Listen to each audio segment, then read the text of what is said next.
আসসালামু আলাইকুম। আজকের রেসিপি মালটার শরবত।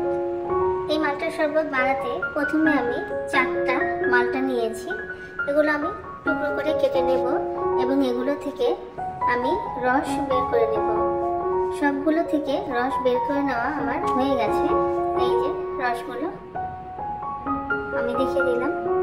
এখন আমি হাফ জগ পানিতে 2 কারি চামচ চিনি দিয়ে নেড়ে নিচ্ছি এবং চিনিটা গালিয়ে নিলাম আমি। এখন আমি মালটার রসগুলো ছাঁকনি দিয়ে ছেঁকে নিব। এই যে ছেঁকে নিচ্ছি।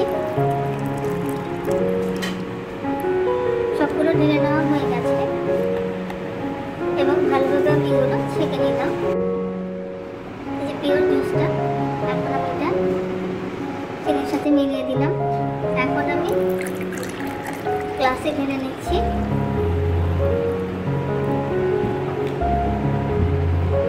তো হয়ে গেল আমার খুব সহজেই মজার স্বাদের ঠান্ডা ঠান্ডা মালটার শরবত। আজ এই পর্যন্তই। ভালো থাকবেন সবাই। আল্লাহ হাফেজ।